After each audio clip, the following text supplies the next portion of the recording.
धन्य धन्य सद्गुरु सुखद महिमा कही न जाय। जो कछु कहूँ तुम्हारी कृपा मोते कछु न बसाय। प्रातः स्मरणीय अनंत श्री विभूषित परमाराध्य संत सद्गुरु महाराज के युगल श्री चरणों में अनंत कोटि सह नमन। परम आदरणीय गुरुजन, विद्वत जन, साधकगण, धर्म प्रेमी सज्जनों, भक्तिमती माताओं तथा बहनों, आप सबों को भी कोटि कोटि सह नमन।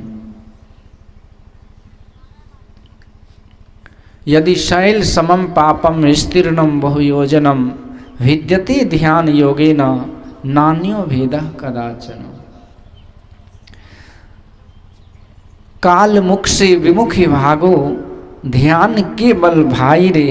ऐसो अवसर खोई हो तो रोई हो पछताई रे। पूजा कोटि समम स्तोत्रम स्तोत्र कोटि समो जपः जप कोटि समम ध्यानम ध्यान कोटि समो लय। तो हम लोग बड़े सुंदर तरीके से इस ध्यानाभ्यास के शिविर में जो मुख्य बात है, मूल बात है ध्यान, उसी ध्यान के संबंध में ध्यान बिंदु उपनिषद से पाठ को सुन रहे थे। वैसे ध्यान शब्द जब हम बोलते हैं और यहाँ जो पाठ हुआ उसके आधार पर कि ये पाप का जो पहाड़ है ना, ये ध्यान योग से नष्ट हो जाता है। ऐसे पाप बहुत चीज से कटते हैं। केवल गुरु महाराज का दर्शन हो जाए तो सतगुरु दरस देन हित आए। भाग जगे हमरे पाप समूह दरसते भागे पुण्य सकल डगरे। गुरु महाराज का दर्शन भी हो जाए ना, तो कहते पाप का जो समूह है वो भाग जाता है। तीरथ कोटि अनहान करे फल दर्शन हिते पावत जा दिन संत पाहुने आवत। तो सतगुरु सतगुरु नित ही पुकारत छिजत पाप समूह रहे। सदगुरु रूप हृदय में धारत काम क्रोध मद लोभ दहे। तो जितने भी प्रकार के पाप होते हैं ना, तो ये हमारे विकार ही वो पाप कराते हैं। क्रोध के कारण आदमी पाप करता है, काम के कारण आदमी पाप करता है। रावण बड़ा पंडित था लेकिन काम ने उसको नाकाम कर दिया। रावण का बनाया हुआ जो अभी भी ज्योतिष विज्ञान है वो चल रहा है। महिमन स्तोत्र जो होता है, भगवान भोलेनाथ का जो जलाभिषेक किया जाता है, वो रुद्री पाठ, वो भी रावण ने बनाया। बड़ा विद्वान पंडित था रावण, लेकिन काम रूपी विकार ने उसे नाकाम कर दिया। क्रोध लोभ मोह ये सब विकार जो है ना, कहते हैं गुरु रूप के धारण करने से, ध्यान करने से ये सब खत्म हो जाते हैं। गुरु रूप ये में धारत काम क्रोध मद लोभ दहे। तो ऐसे गुरु महाराज शास्त्रों में संतों ने कहा कि आप यदि किसी भी तरह का कोई पूजा पाठ यज्ञ अनुष्ठान करते हैं तो उससे भी थोड़ा सा पाप क्षय होता है, थोड़ा पुण्य होता है। परंतु पूर्ण रूपेण पापों को क्षय करने के लिए ध्यान करना पड़ता है। और वैसे यदि कहें तो ध्यान के अंदर ही ये सब पुण्य कर्म भी आता है। ध्यान कहाँ करेंगे? ये ध्यान कहते हैं शून्यगत मन को ध्यान कहते हैं। ध्यानम शून्यगतम मन, न ध्यानम ध्यान में क्या हो, ध्यानम शून्यगतम मन। तो मन को शून्यगत करना यानी मन को सब तरह से समेट करके एक देश में, एक प्रदेश में स्थिर करना, उसके लिए तो पूजा पाठ करना ही पड़ेगा। अंतरंग पूजा करने के लिए बहिरंग पूजा का सहारा लेना पड़ता है। फूल पत्ती अगरबत्ती दिया बत्ती ये जलाते हैं, गुरु दरबार में जाते हैं, गुरु महाराज को सजाते हैं, माला पहनाते हैं, नया वस्त्र बदलते बदलते। तो ये क्रिया क्या है? इसमें भी सिमटाव होता है। ये सिमटा आपको अंतर साधना में सब सपोर्ट करता है, सहारा बन जाता है। तो लक्ष्य ध्यान का लेकर के बाहरी पूजा से धीरे धीरे साधक अंतरंग पूजा में प्रवेश करते करते एक दिन शून्यगत मन होकर के ध्यान की पराकाष्ठा पर पहुंचते हैं। तो ये क्रम है। कहने के लिए हम कह देंगे कुछ भी, लेकिन करना शुरू से ही पड़ता है। एक जगह खगड़िया में एक मंदिर में एक बाबा महाराज रहते हैं, अब बगल में बभन टोली है। दिन रात पानी पी पी करके उन लोगों को कोसते रहते कि भैया पूजा पाठ ये वो सब पाखंडी ढोंगी ये वो बहुत तरह की बात। अब बेचारे सत्संगी को तो सुनना पड़ता है, सुनते हैं। एक दिन मैं भी गया था उसके सत्संग में, बुलाया गया तो उसके घर में सत्यनारायण पूजा हो रहा था। तो हमको ये नहीं बोला कि हमारे घर में पूजा हो रहा है, उन्होंने बोला कि बाबा आज हमारे घर में भोजन होगा। तो मैं बोला ठीक है, भोजन कहीं भी हो भोजन होना चाहिए। मैं गया तो वहाँ पूजा पाठ चल रहा था, तो कोई दिक्कत नहीं, भगवान की पूजा, उससे क्या एलर्जी है, कोई गलत काम थोड़ी है। पूजा हुआ, इसके बाद मैं बैठा रहा। इसके बाद क्या हुआ कि भोज भंडारा जो बना हुआ था पहले पंडित जी को पवा दिए, दो चूड़ा जो भी वैरायटी था, हम लोग यहाँ बैठ के झाल बजा रहे हैं। बड़ी देर के बाद हम लोग के लिए भी चौका उका लगा, पोछा ओछा बिछोना उछोना। तो मैं बाद में वो बाबा को बोला कि आप तो सत्संग के बीच में एकदम कोसते रहते हैं कि ये झूठा है वो झूठा है, तो फिर आपके घर में ये कौन सा सच्चा हो गया? आप ही पूजा पाठ क्यों करने लगे, करवा रहे हैं? और ठीक है पूजा पाठ करवा रहे हैं, तो हम लोग कितने गए गुजरे कि पहले जो अंडा मुर्गी मछली खा करके आए उसको आप पहले भोजन करा दिए और हम लोग को उसके बाद खिला रहे हैं। तो बोला की कहियो बाबा, कहे के लिए तो बहुत बात कहे चाहिए, लेकिन घर में कोई सुने तब ने। तो बात बहुत सरल है, लेकिन ये व्यवहारिक जगत में बड़ा मुश्किल है। त्रिवेणीगंज का एक जिला मंत्री, एक दिन मैं मिला उनसे, इतने तरह से वो बोलने लगे कि आप लोग हरिद्वार में रहते हैं, हरिद्वार में कर्म कांड है, ये है, माला है, तिलक है, ये सब ढोंगी पाखंडी वाली बात है, ये सब कोई चीज़ है? केवल ध्यान कीजिए उसी से सब कुछ हो जाएगा। तो मैं चुपचाप वहाँ से आ गया। इसके बाद बहुत समय के बाद हमको उसी मंत्री जी के तरफ से फ़ोन आया, बोला कि बाबा हमारे घर में भागवत कथा होने वाला है, तो आप थोड़ा सा समय दे दीजिए। मैं बोला तो इसमें क्या शक है, दे दूंगा। दे दिया मैं समय। और वहाँ मैं बगल में किसी से पूछा कि भाई फलाने बाबू का घर कौन सा है, तो बोला जाइए ना, वहाँ तो 1 महीना से जगह हो रहा है। मैं बोला वहाँ 1 महीना से क्या, वो तो 7 दिन का भागवत कथा कराएंगे, तो कौन सा जग हो रहा? बोला कि 7 एगो जग हो रहा है। तो मैं बोला और कौन जगह है? तो बोला कि पहले तो चौपहरा प्रसाद है, इसके बाद भगवत है, कि बोला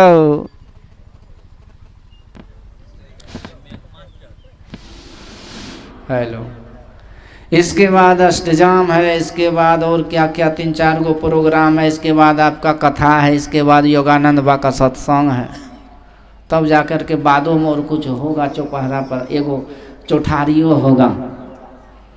तो मैं उनसे पूछा, आप तो बोले थे कि गुरु महाराज का ध्यान करने के अलावा कुछ करना ही नहीं है, तो 1 दर्जन जग कहाँ से हो रहा है? तो बोला आपको पता नहीं कि एक घर में कितना पार्टी का लोग रहता है, भाजपा लोजपा कांग्रेस राजद, ये सब अपने अपने पार्टी को मंगा रहा, शिव चर्चा उसमें बाकी है।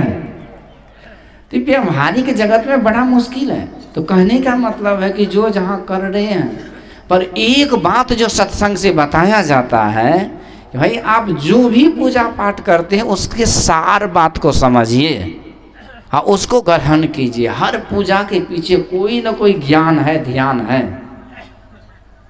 आप जो सत्यनारायण भगवान की पूजा हम लोग देखते हैं, क्या उसमें ध्यान नहीं है? उसमें भी ध्यान है। ये बात अलग है कि पूजा कराने वाले ध्यान कौन चिड़िया का नाम है वो नहीं जानता है, अब पूजा करने वाले उसको तो स्वाभाविक रूप से नहीं ज्ञान है, यदि ज्ञान रहे तो करे नहीं। उसमें षोडशोपचार के माध्यम से उस भगवान का आवाहन किया जाता है। उसके लिए पवित्रीकरण मंत्र के साथ पहले पूजा का प्रारंभ होता है।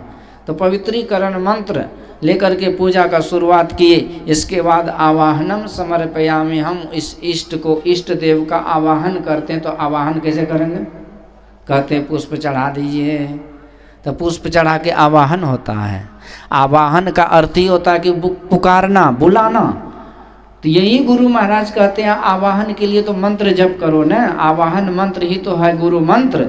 गुरु मंत्र का जप करो, इष्ट का आवाहन हो गया।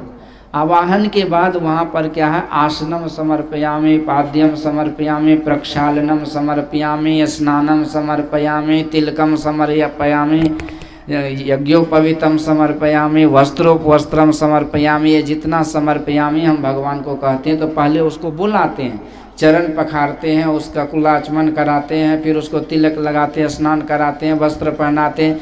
ये क्या है? यही है मानस ध्यान। इष्ट के का आवाहन करके और इष्ट के रूप पर मन को एकाग्र करना, इसी को मानस ध्यान कहते हैं। भागवत महापुराण में उद्धव जी को भगवान ने कहा, हे उद्धव मेरे रूप का ध्यान करो। पर कैसे करो? तो पहले मेरे चरण का ध्यान करो, इसके बाद मेरे चरण नख का ध्यान करो, चरण पादुका का ध्यान करो, मेरे घुटने का ध्यान करो, मेरे कटी प्रदेश का ध्यान करो, मेरे वक्षस्थल का ध्यान करो, मेरे भुजा का ध्यान करो, और मेरे हाथों में जो अस्त्र शस्त्र है, शंख चक्र गदा पद्म, उसका ध्यान करो, मेरे पीताम्बर का ध्यान करो, मेरे गले में जो माला है 5 पुष्पों का।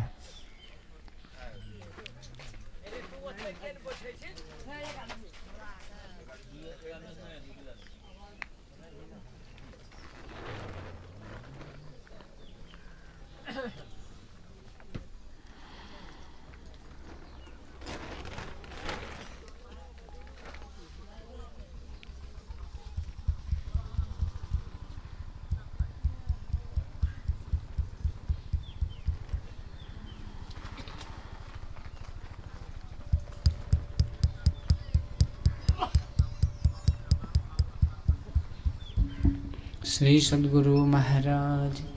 तो मेरे अंग प्रत्यंग का ध्यान करो उद्धव, और इसके बाद मेरे मुकुट का ध्यान करो, मेरे एक एक अंग पर ध्यान को टिकाओ, और इसके बाद अंत में मेरे मुस्कान युक्त मुखार बिंद पर मन को स्थिर कर दो। श्री सद्गुरु। ये प्रक्रिया क्या है कि अचानक आप ध्यान में बैठेंगे, अचानक झपकी आ जाती है, हम झूमने लगते हैं, सो जाते हैं, ध्यान कहाँ गया, हम कहाँ गए, कोई पता नहीं। अब कौन बताए कि हम कहाँ हैं, हम कौन हैं? तो हम ही बताएंगे, हम है ये नहीं है वहाँ, हम तो चले गए निद्रा देवी के पेट में। तो इसीलिए मन को थका करके मन को एक रूप में टिकाने की ये प्रक्रिया है कि एक अंग अंग पर मन को स्थिर करो। इसी तरह जप में सीधे रूप से यदि संस्कार का अभाव है तो मानस जप बड़ा मुश्किल है। इस मानस जप की योग्यता प्राप्त करने के लिए वाचिक जप किया जाता है। वाचिक जप यानी धीरे धीरे बोल रहे हैं तो बोलते बोलते जब बोल रहे हैं अगल बगल कोई नहीं है तो सुन कौन रहा है? हम तो बहिर नहीं है ना, तो बोले हुए चीज़ को हम सुनते हैं, और हम सुनते हैं तो सुनते सुनते वो आदत बैठ जाता है, हैबिट हो जाता है, और हम अभ्यस्त हो जाते हैं। फिर सुनते सुनते वो अपने आप वो शब्द जब बैठते हैं तो मानस ध्यान का रूप ले लेता है, मानस जप का रूप ले लेता है। पर उस बोल करके भी नहीं होता है तो कहते हैं उठ बैठो रटना रटो प्रभु से लागहूँ हेत। रटो, हरदम रटो कभू न हटो तो ही न छेड़ेंगे काल। तो हरदम रटती रहना चाहिए। पर जो भजन वेदी है तो कहा जाता है कि जहाँ भजन वेदी हो वहाँ तो आप बोल सकते, पर गैर भजन वेदी के बीच में ज़्यादा जोर से नहीं बोलना चाहिए। पर कुप्पा घाट में पुराना सत्संग मंदिर है, वहाँ गुरु महाराज के सानिध्य में ध्यानाभ्यास का कार्यक्रम होता था, और पूज्य बाबा साहब कहते हैं कि गुरु महाराज उस समय बोल बोल करके गुरु मंत्र का जप करवाते थे। तो इस तरह से अब उसी से और नीचे जाइए। मान लीजिए बोल करके भी नहीं जम रहा है, नहीं बन रहा है, आदत नहीं है, अभ्यास नहीं है, गलत संगत है, गलत परिवेश है, तो उस समय के लिए नाम संकीर्तन को रखा गया। अष्टजाम 8 पहर होता है, 24 घंटा 72 घंटा 48 घंटा। तो आप भले कहीं पर हैं लेकिन नाम संकीर्तन हो रहा है, उस बहाने आपका मन वहाँ लगा हुआ है। तो इसी तरह संत महापुरुष कहते हैं कि आप यदि बढ़िया से 10 बार नहीं जप सकते हैं तो एगो माला लीजिए सुमरनी, और 108 माला है उसको घुमाइए, उसी पर जप को बैठाइए। तो ये सब प्रक्रिया को संत महापुरुषों ने सहजता से, सरलता से हम वहाँ तक पहुँच जाए, मानस ध्यान तक ये रखा गया। पर थोड़ा सा यदि हम इस चीज़ को नहीं करते हुए और थोड़ा गुरु महाराज कहते हैं यदि बढ़िया से अभ्यास कीजिए तो मानस जप उतना भी कठिन नहीं है कि नहीं होगा, ये हो जाएगा। इसीलिए गुरु महाराज का ये कोड वर्ड है, मतलब 100 बात की एक बात सार बात यह है कि मानस जप और मानस ध्यान बताए। पर ये चीज़ की योग्यता को लाने के लिए ये बाहरी चीज़ का भी लोग अवलंबन लेते हैं, सहारा लेते हैं। तो हर पूजा पाठ का यही मूल बात है। पूजा कोटि समम स्तोत्रम, सारे पूजाओं का सार बात है कि स्तुति कीजिए। स्तुति में बहुत शक्ति है। स्तुति एक बार हर मंदिर जपत रहो शिव नाम, गुरु आयु अभिमान ते उठी न किन्न परिणाम। एक भक्त थे, गुरु भोले बाबा की पुजारी थे। गुरु महाराज दीक्षा शिक्षा दिए थे, लेकिन जब तार जुट गया डायरेक्टे ट्रांसफार्मर से, सोचा तब बिचौलिया से क्या मतलब है। अब सोचा कि गुरु तो ऐसे आते जाते रहते, डायरेक्ट हम भगवान से जुड़ गए हैं, शिव गुरु वाले थे। लेकिन उसी समय गुरु महाराज को लगा चलो जब मेरा चेला कमासुत हो गया, होशियार हो गया, तो चलो कोई बात नहीं, चुपचाप रह गए। पर इस गुरु के अपमान अनादर का को भोले बाबा सह नहीं सके और वो प्रकट हो गए। अब प्रकट होके दर्शन नहीं दिए, उसे श्राप दे दिए, मूर्ख तूने गुरु का अपमान किया। जिस गुरु की कृपा से मुझ भोलेनाथ की प्राप्ति संभव है तो उसे अपमान किया। लो मैं श्राप देता हूँ, तू 10,000 जन्मों के लिए तो अजगर होके जन्म लो। हाहाकार मच गया। पर गुरु जो होते हैं ना, ये कर्णधार है ना, तब कर्णधार नाविक है, और नाविक के नाव से कोई आदमी गिर के डूबने लगे तो नाविक तैर करके उसको छांक करके नाव पर बैठा लेते, उसके पास सब कला है। तो गुरु महाराज वहाँ पर फिर से भोले बाबा की स्तुति करने लगे। नमामि समीशान निर्वाण रूपम विभुम व्यापकम सर्ववेद स्वरूपम। बड़े अद्भुत तरीके से महिमन स्तोत्र का पाठ किए, और यही है स्तोत्र पाठ, और स्तोत्र पाठ से वहाँ भोले बाबा प्रकट हो जाते हैं। श्री सद्गुरु, यही है करोड़ों पूजा से बढ़ के स्तोत्र पाठ है। यही स्तोत्र पाठ समझिए या स्तुति समझिए। आप जितने भी तरह के पूजा पाठ करते हैं वो 1000 से ये एक, उस 1000 पर ही एक भारी है। $1 है ना, यूरो अभी 100 रुपये के बराबर है, उससे भी ज़्यादा है। एक वो भी सिक्का की तरह ही है, लेकिन 1 यूरो यदि मिल जाए तो 100 रुपया उसके सामने में 100 रुपया के बराबर है। इसी तरह करोड़ पूजा पाठ से ज़्यादा लाभ है कि स्तोत्र पाठ स्तुति विनती करे। अच्छा बोलिए, कहीं भी कोई पूजा पाठ होता है, धूप दीप अगरबत्ती तो ठीक है, लेकिन जब वहाँ पूजा होने लगता है तो बिना पाठ का होता है, बिना मंत्र पाठ का। जब मंत्र पाठ नहीं करे, कितनों अगरबत्ती धूप दीप बत्ती पान प्रसाद रखिए, पूजा आप मानिएगा कि हुआ? वो मन को समझा लीजिएगा कि हम किए, लेकिन बड़का रूप में पूजा नहीं हुआ। तो इन पूजा से बढ़ के स्तोत्र पाठ है। स्तोत्र कोटि समो जपा, कितनों पाठ कीजिए, कितनों पारायण कीजिए, उन करोड़ों पारायण से जो पुण्य प्राप्त होता है वो सब उससे भी अधिक पुण्य जप से प्राप्त हो जाता है। तो इस तरह से ये ध्यान का एक एक अंग है, तो ये सब उस ऊंचाई पर ले जाता है जहां हम लोगों का मन शून्यगत हो जाता है। तो ये ध्यान की प्रक्रिया है। ध्यान से पाप कटता है। तो एक आदमी बोला ऐसा होगा कि पापों करें ध्यानों करें तो पाप कटता जाएगा, ध्यान से फ्रेश होते जाएंगे। ऐसा नहीं होता है। दुई की होई एक समय भुआला, हंसब ठटाई फुलाव गाला। एक साथ होगा ही करके बतीसी दिखाया, गाल मुँह फुला के फूकना कर लीजिए, नहीं होता है। गाल मुँह फुलाएंगे तो ही कर पाएंगे, ही करेंगे तो गाल मुँह कैसे फूलेगा? देखिए तो करके नहीं होगा। इसी तरह पाप और जाप एक साथ नहीं होता है। ध्यान का जो 8 अंग बताया गया है योग का, उसमें ध्यान तो है ही, लेकिन शुरू में तो यम नियम ही है। यम नियम आसन प्राणायाम प्रत्याहार धारणा ध्यान, ध्यान यहाँ आ गया 7वें स्टेप पर। तो यम नियम क्या है? यम नियम आसन। आसन तो समझते हैं कि करो योग रहो निरोग, सारे शरीर के स्वास्थ्य के लिए आसन किया जाता है। प्राणायाम प्रत्याहार क्या है? धारणा। तो प्राणायाम प्रत्याहार धारणा जो है इसी को गुरु महाराज कहते हैं, ये सांस की गति को कुंभक रेचक पूरक के द्वारा जो हम रोकते हैं और मन को रोकने के लिए, तो सांस की गति रुक जाने के बाद भी मन नहीं रुकता है। मन का दृष्टि से, उससे ज़्यादा मन का लगाव दृष्टि से होता है। तो इसीलिए जहाँ दृष्टि है वहाँ सृष्टि है। दृष्टि के सिमट जाने से मन स्थिर हो जाता है, दृष्टि के स्थिर हो जाने से।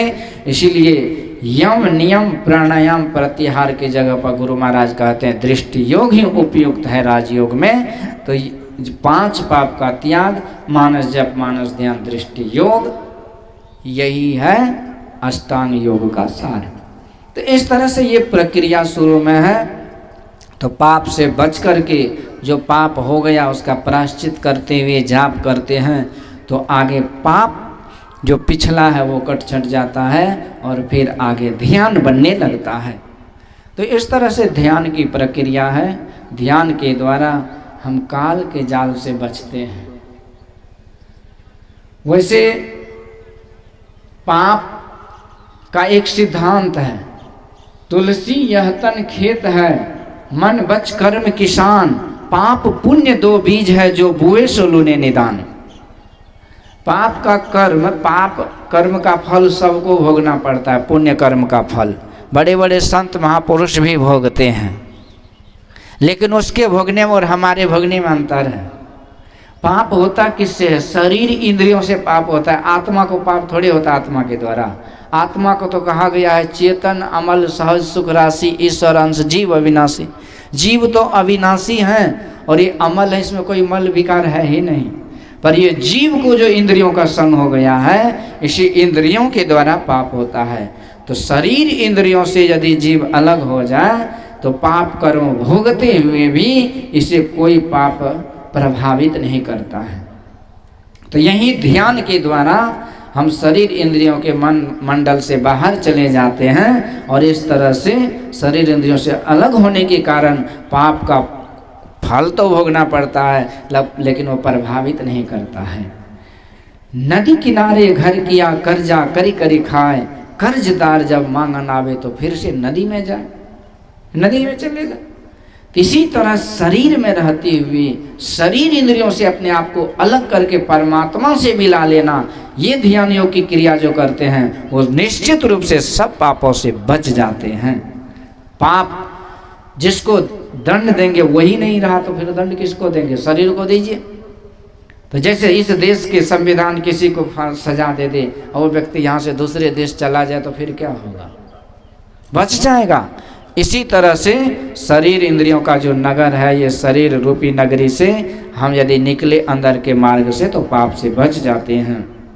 यह ध्यान के द्वारा होता है। तो इसलिए कहते हैं काल मुख से विमुखी भागो, ध्यान के बल भाई रे। ध्यान के माध्यम से हम अंदर में प्रवेश करते हैं। ध्यान में क्या करते हैं? बैठे ही रहते हैं ना।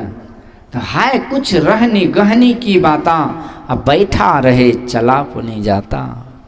बैठे बैठे जा रहे हैं, चलती ने बाट न पाई, चलते हुए रास्ता नहीं पाया पर बैठे। तो अंदर में दृष्टि रथ पर बैठ करके, सवार होकर के, शब्द के जहाज पर बैठ करके उस ध्यान के सहारे हम अंदर की यात्रा में जाते हैं। फिर ये पाप ताप कुछ नहीं करता है। ईसा मसीह को क्रॉस पे टांग दिया था। उस समय में भी अत्याचारी कम नहीं थे, बड़े बड़े संत को भी नहीं छोड़ा। क्रॉस पे टांग करके बीच चौराहे पे लटका रहा था, हाथ में बड़े बड़े कील ठोक रहे थे, पैर में क्रॉस होता है ना, जैसे पोल होता था टेलीफोन का उस समय, उसी तरह का। पर उस समय ईसा मसीह हंस भी रहे थे, मुस्कुरा भी रहे थे और उस अपराधियों के लिए भगवान से दुआ भी कर रहे थे कि हे ईश्वर इनको क्षमा कर दो, क्योंकि इसे पता नहीं कि किसे सजा दे रहा है। और ये मुझे तो सजा नहीं दे रहा, पर मुझ संत के अनादर से इसे नरक से फुर्सत नहीं मिलेगा, इसलिए प्लीज गॉड फॉरगिव देम, उसे माफ कर दो। इसी तरह से कहा जाता है कि शम्स तमरेज की भी खाल खिंचवाई गई थी। बंदा बैरागी कौन थे? गुरु गोविंद सिंह जी महाराज के शिष्य थे। और इस जाहिलों को, इस जल्लादों को, इस जिहादियों के लिए उन्होंने धर्म की रक्षा के लिए, सनातन धर्म की और हिंदू की रक्षा के लिए उन्होंने कत्ले आम मचाया था। और बाद में बेचारे को उस मुल्लों ने पकड़ करके गर्म तावे पर सिझा रहा था। हमारे संत महापुरुष धर्म रक्षा के लिए क्या नहीं किए, हम लोगों को उससे मतलब नहीं रहता। इसीलिए धर्म कर्म के लिए भी आगे बढ़ कर के सहयोग देना चाहिए। धर्म की रक्षा, यही सत्संग को आप बढ़ाइए, यही है धर्म की रक्षा मूल रूप से। क्योंकि सत्संग के माध्यम से धर्मात्मा होते हैं, वो रक्षक होते हैं, सिपाही बन जाते हैं हमारे। इस तरह से जब सीझा रहा था तावे पर, तो बंदा बैरागी कहते, अरे मुल्ले कठमुल्ले, जब ये भाग सीझ गया तो इसको उल्टा दो, दूसरे भाग को सीझा दो। अब उन लोग को लगा कि भैया ये किस मिट्टी का बना हुआ जीव है, ये कौन से प्राणी है, शरीर पूरा सीझ गया फिर भी हंस रहे चिढ़ा रहे हैं। तो ऐसे ऐसे परिस्थिति में ये महापुरुष को कोई कष्ट नहीं हुआ। रामकृष्ण परमहंस जी महाराज को कहा जाता है कि कैंसर हो गया था। स्वामी विवेकानंद जी महाराज ने उसके कैंसर का पीप को भी उठा के पी लिए। किसी ने कहा था कि तुम्हारे गुरु को ये बीमारी कैसे हो गई, तो स्वामी विवेकानंद जी महाराज जानते थे हमारे गुरु को कौन सा बीमारी होगी, जो सारी दुनिया के भव रोग का इलाज करने वाले हैं। ये तो दूसरों के रोग को अपने ऊपर लेकर के उसे निरोग करते हैं। सदगुरु वैद्य, वो सच्चे वैद्य हैं। वचन विश्वास संयम यह न विषय कर आशा। तो ऐसे ऐसे परिस्थिति में ये संत महापुरुष हंसते थे, इसे पाप का छाप नहीं लगता था। कारण क्या था कि शरीर इंद्रियों से अपने आप को अलग कर रखे थे ध्यान योग के द्वारा। यही है योगिक क्रिया। नानक जीवतियां मरी रही है ऐसा जोग कमाई, जा मरने से जग डरे मेरो मन आनंद, कब मरी हो कब पाई हो पूरन परमानंद। ऐसे मरना जाता है योग के द्वारा। मरिए तो मरी जाइए छूट पड़े जंजार, ऐसी मरने को मरे दिन में 100 बार। बार बार तो मर ही रहे हैं ना, घुट घुट करके कौन जी रहे हैं। एक से एक विपत्ति है, संकट है, झंझट है, अलय बलय। एक बार के लिए खत्म हो जाए, वंस फॉर ऑल।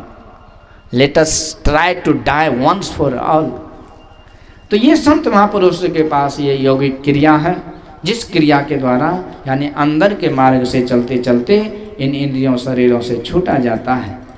यही रामकृष्ण परमहंस जी महाराज ने कहा था कि देख भाई, ये संत महापुरुष इसलिए हंसते रहते हैं क्योंकि जैसे एक पका हुआ नारियल होता है, उसको यदि ठोक दीजिए ना, ठोकर दीजिए, तो उसका जो अंदर का फल गर्री है वो ऊपर वाले से अलग हो जाता है। इसी तरह साधना के ठोकर से अपने आत्मा को शरीर इंद्रियों से अलग करके परमात्मा में मिला लेते हैं। और इसके बाद वह शरीर में रहते हुए भी शरीर के लाख करोड़ हजार टुकड़े कर दे, लाख जला दे, सड़ा दे, गला दे शरीर को, उसे कष्ट नहीं होता है। सुखदेव जी महाराज के ज्ञान उपदेश से और अपने अंतर जन्म जन्मांतर के संस्कार से महाराज परीक्षित ने अपने चेतन आत्मा को शरीर इंद्रियों से अलग कर लिए थे। पाप श्राप क्या करेगा।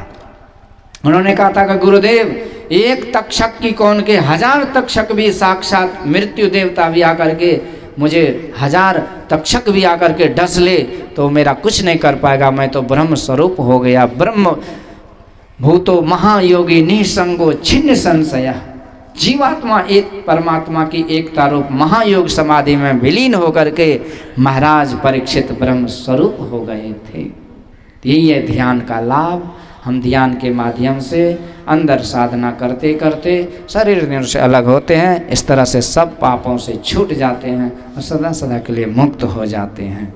इन्हीं शब्दों के साथ अभी के सत्संग को विश्राम। हम लोग अपराह्नकालीन सत्संग में अधिक से अधिक संख्या में आएंगे और लाभ उठाएंगे।